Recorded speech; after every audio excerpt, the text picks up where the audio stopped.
Welcome back, everybody. If you're new, my name's Nicholas, and this is Investing Against the Grain. Crazy times right now. Friday, the stock market closed pretty down, especially with Tesla. Tesla was down pretty sharply, and really all of this on the backs of all this tension with Russia and Ukraine. And frankly, I think a lot of this is just kind of being blown out of proportion, at least when it comes to the stock market. So I decided in the midst of all this, crazy bad news, and I'll touch on a little bit, but I thought maybe today's episode should mainly be about, let's talk about some good stuff happening with Tesla, some good stuff that's happening just in general, and maybe just kind of, go into the weekend, start off the weekend on a more positive note for what's to come with Tesla. So before we get into it, do me a favor, hit the like button, hit the subscribe button, ring that bell, and let's get into it. Before we get into the good news, let's just touch real quick on what's happening. So right now, there's a escalation of rhetoric, of actions, of everything between Ukraine, Russia, and frankly, the United States.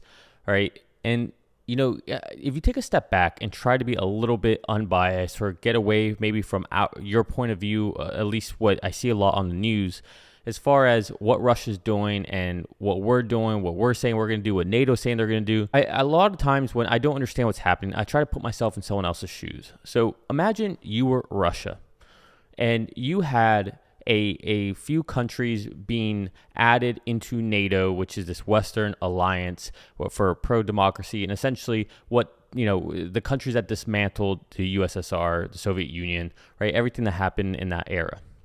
Well, you probably wouldn't want to see all the countries along your border slowly join NATO or see that NATO or Western presence, go out onto your borders. Do it this way. Imagine if we saw Russia or China and they had an alliance and they started to spread their influence to Canada or Mexico.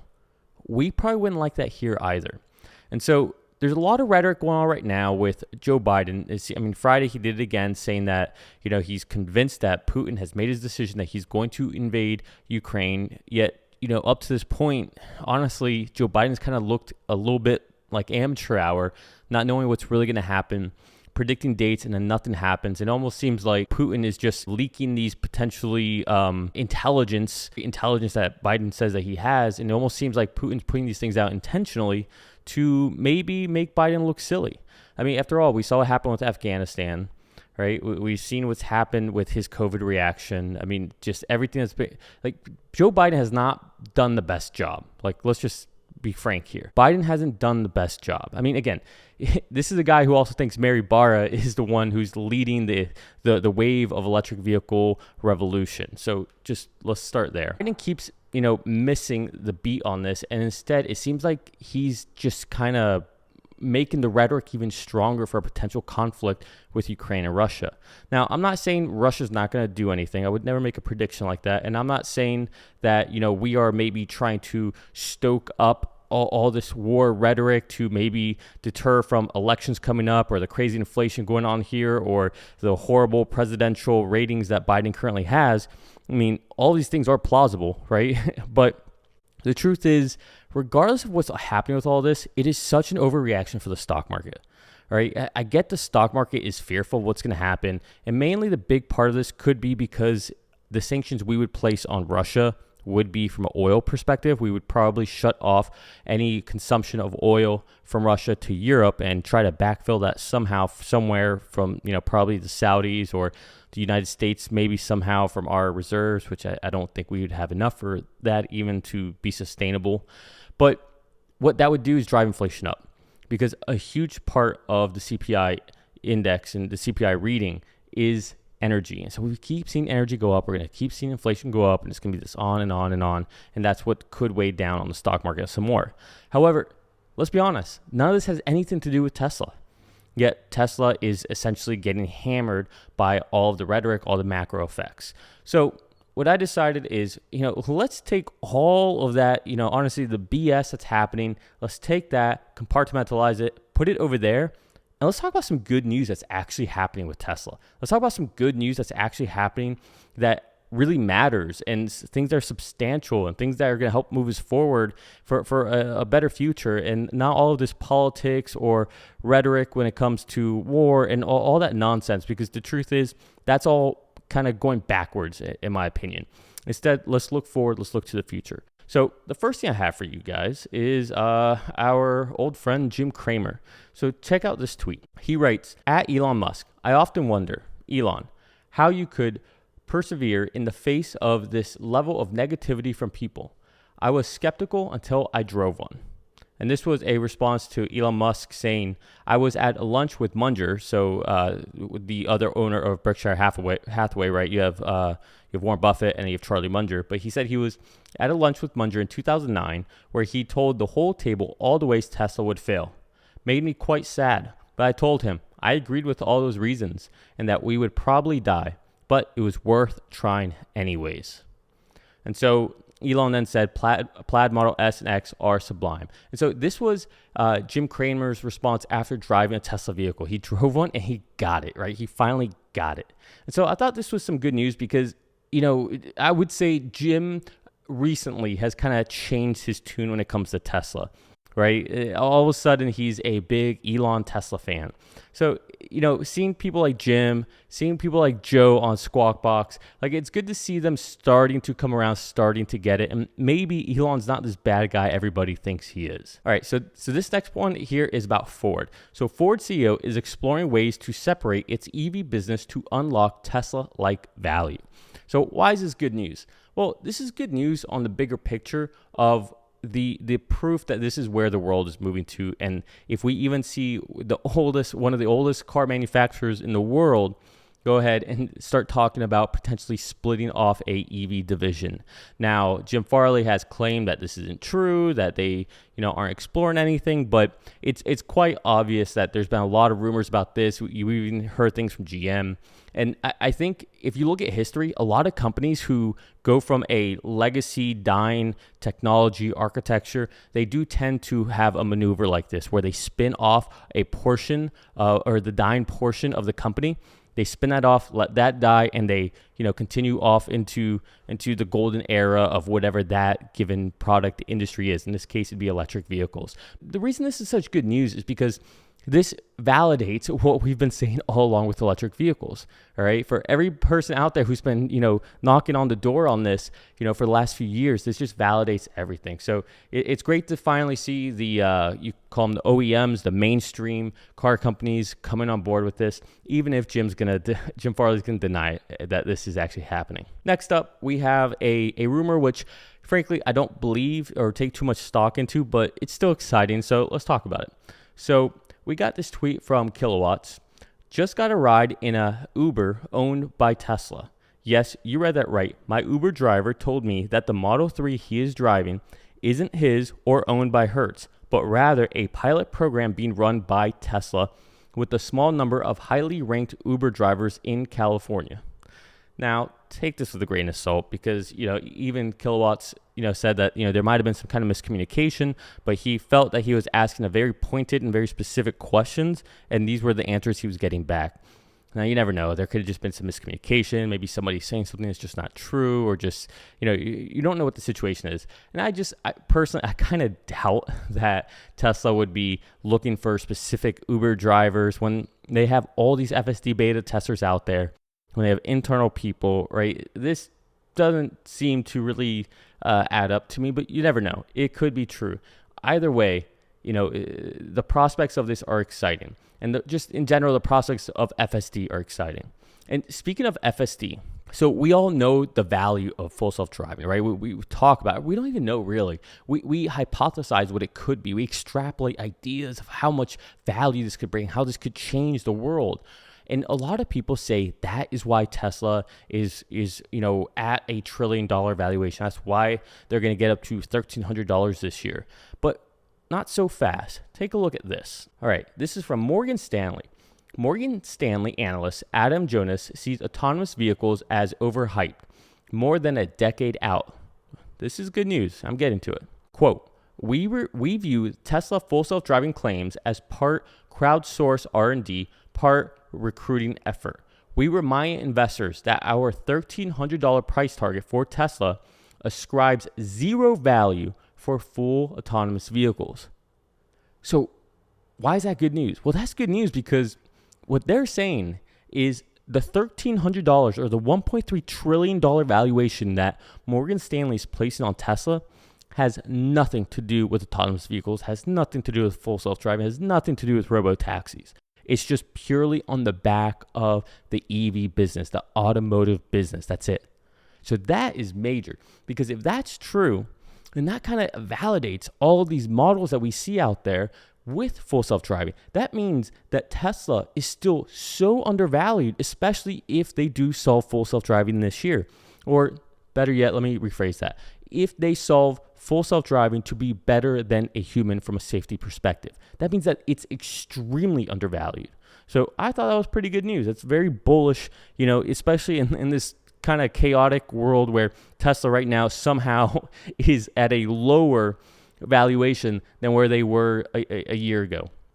It's absolutely unreal right now. Speaking of full self-driving, take a look at this. Noah Webb tweeted to Elon asking, is full self-driving still on track for Canada in February? In February, this month. Elon's response, simple and direct to the point. Yes. So this month, we are going to see full self-driving expand from one country to another country. The first time we have seen full self-driving go outside of the United States. Think about this. Not only as of last quarter, were we at 60,000 beta testers, and let's put this in perspective. Let's give a real timeline here. Q3, 3,000 beta testers. Q4, 60,000 beta testers. We're in Q1 now. All right. We went from one country to now we're going to be in two countries by the end of this month.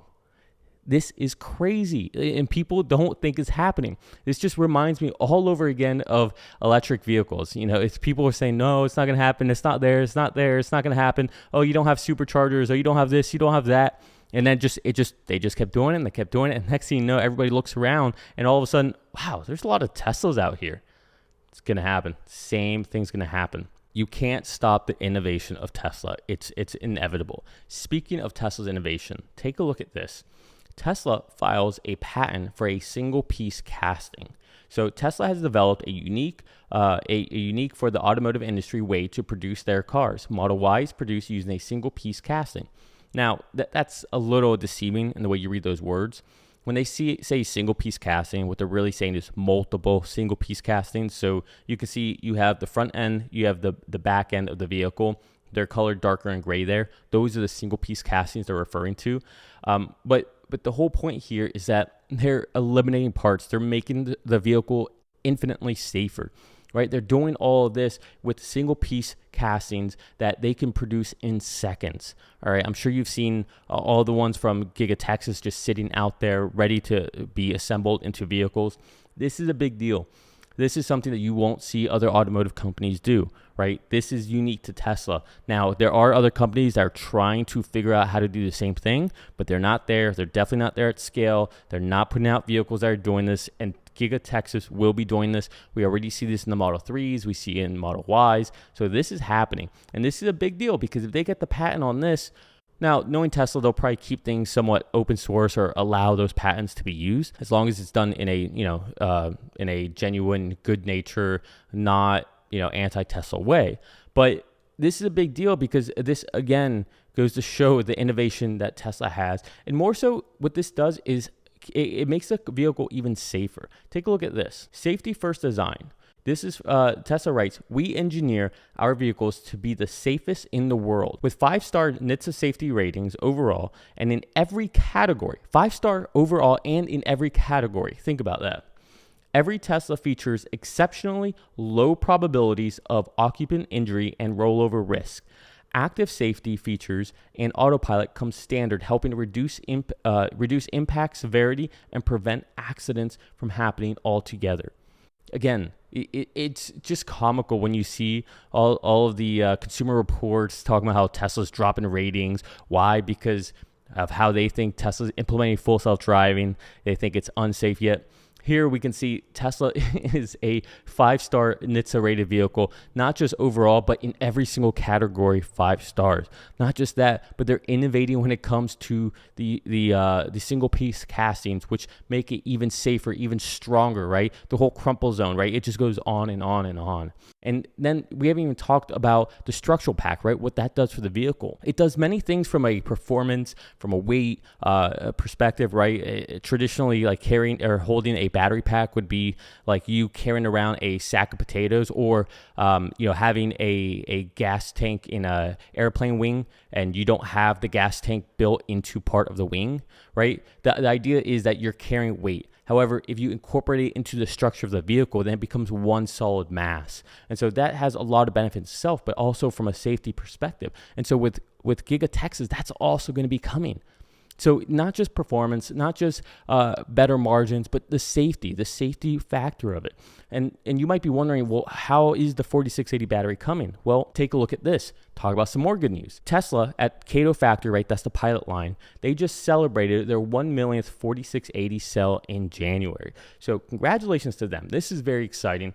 Now, I don't know, and I don't think anybody knows. I've seen some people talk about this, but nobody knows what the real run rate is at Kato at the moment. We don't know what the 1 millionth means here. Does it mean just 1 millionth cell in general? Does it mean 1 millionth viable cell? Does it mean 1 millionth for a single line? Right? We don't really know what it means.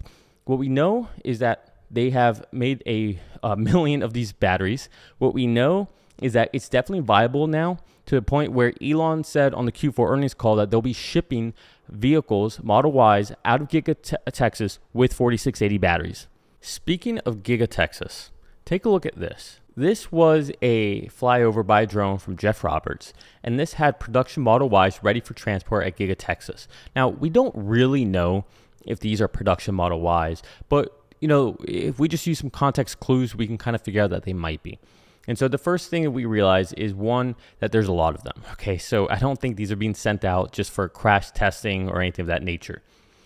Two, if these were just test vehicles, I don't think they would care about wrapping them. Now, why are they wrapped? Especially like this, because normally you don't see vehicles wrapped this much. However, you have to keep in mind, Giga Texas is still very much a construction zone, right? There's still other areas. There's still lots of sand, lots of dirt in the air. And so, they might want to just wrap these up to protect the paint. So something else that we noticed, if you take a look at this next slide, so this was about, or this next picture, this was about maybe 12 to 15 hours later. Here, all of a sudden, we see from Drive Tesla, Tesla has already shipped off more than 50 Model Ys since parking them outside Giga Texas yesterday. And so you can see all the vehicles that we just saw a second ago, you see a bunch of them missing. Now, there's also other reports that people say that they can confirm unequivocally that Tesla has a lot of Model Ys parked inside of the factory. Why would Tesla be hiding these or not talking about this? I don't know. And also, I don't know anybody who's actually gotten a VIN number just yet saying that they're going to get vehicles from Giga Texas. Now, Elon said that they will be delivering by the end of this quarter. However, it might make more sense from a financial perspective, from an accounting perspective, to wait until April 1st rather than the end of March. We'll see what happens. Either way, it seems imminent, and I think everybody's just ready for an announcement. Now, speaking of that, take a look at this. Mars went ahead and had this tweet saying, "Friends and followers, I would not lie to you.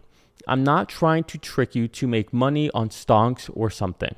My life is software, and everything I know is telling me full self-driving beta will be 10x bigger than the Model 3 was. And even Tesla bulls just don't get it." And he obviously tagged Elon. Elon responds, again, one word, right to the point, "Indeed." So clearly Elon agrees with him. So then Gail responds saying, "Wow, at Elon Musk, Model Y coming out of Giga Texas looks so amazing. Do y'all have a date for the Giga Fest yet?" And Elon replies, April 1st. April 1st. Now, you might be thinking that this is a joke, an April Fool's Day joke, and it's not. Well, kind of not. Kind of is, kind of not. What do I mean? Take a look at this. Here we see Mars saying, "Friends and followers," right? We saw the same thing. And Elon retweets back again, replying, saying, "Actually, April 7th. So April 7th will be when they have the Giga Texas Fest, right? Essentially what we saw in Berlin, the big festival for the opening of Giga Berlin, we're going to see that for Austin. So again, April 7th. This is right after Q1 ends. And who knows, maybe this is where they give the first deliveries. Maybe this is where they make an announcement. It's official. The factory's open. We're good to go. We're, full throttle. Who knows? But either way, very exciting news. Very, just good news in general, just good news. And I think we need to focus more on the good news and less on all the bad, negative rhetoric, whether it's, the Russia-Ukraine stuff, whether it's politics, whether it's all the naysayers that hate the FUD, whether it's what NHTSA is trying to do to Tesla, whether it's what the SEC is trying to do to Elon. I mean, there's just so much negativity out there. It's insane. So the whole point of this video was to focus on some of the good news that's out there. Now, it's scarce and you really have to try to find it. So I thought I would gather a lot of what I saw this week as good news and bring it to you. And, if nothing else, there's one thing you should always have confidence in, and hopefully it's in the leaders of the companies you invest in. And what I love about Elon Musk is that he is not like everybody else. He's not like every other billionaire. And I think this meme summarizes it the best. Look at this. Normal billionaire, Elon Musk. And Elon responds pretty much.